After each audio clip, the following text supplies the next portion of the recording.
And we're live. Alright, next we're going to talk about some common faults in the strict press. So, first things first, as usual, there's always faults in people's setup. So they take a stance that's a little too wide, they do wonky things with their feet. As long as we're close to directly below our hips, our feet are mostly forward, we're good. The biggest fault in this is almost always a failure to brace properly. So people aren't bracing their spine like they should. So what that looks like a lot of times is starting in an overextended position. You'll see guys end up like this a lot for whatever reason. They're used to pulling, they're really tight in their low backs. This can lead to some further problems at the top because we don't have a stable midline here. It's hard for him to turn his abs on when they're stretched out like this in that overextended position. He can't squeeze his butt, or his butt is not squeezed at all in this position. So it's like he's pressing against a jello block here. He doesn't have something stable to press against.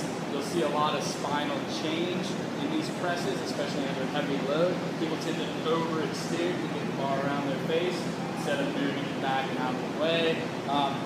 Biggest thing here is just reminding people to brace, to turn their butt on, turn their abs on. You should be able to punch somebody in the gut and hardly feel it. That's how tight their abs are in overhead press. Alright? I don't recommend actually punching your abs though. Other common faults are going to be in your grip width. People tend to go too wide or too narrow. That's a really quick fix. Just cue it back to that vertical forearm position. A lot of people tend to press with their elbows behind the bar.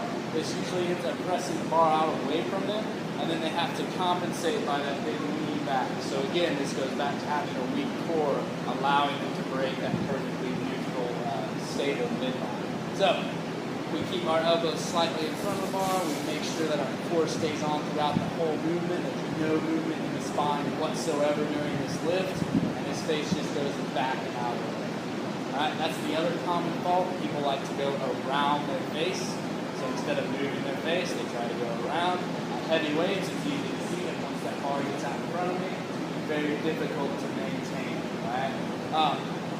A lot of failure to maintain torque at the shoulder joint. So you'll see elbows flare out. This can be a dangerous one. This is typically how rotator cuff tears happen. So when that elbow is allowed to flare out, you turn off the rotator cuff. The joint's no longer stable, it's not tight anymore, we don't have any torque there, and that's when injuries tend to occur. So we keep that tight by actively trying to break the bar, pointing our elbows as far forward as we can throughout the lift, and that gives us a nice stable shoulder. Another thing that you'll see usually in your more mobile athletes is they tend to overextend when they're at the top, or I guess they overextend their shoulders here, they press their whole body through. A lot of times this is just an awareness thing. It's awareness, and again, back to a loose core. So once they tighten up their midline, that usually fixes it. Mostly, they're just not even aware that they're doing it. So remind them to keep their abs and their butt turned on throughout the whole lift, all right, from start to beginning. Anything else? That's pretty much it.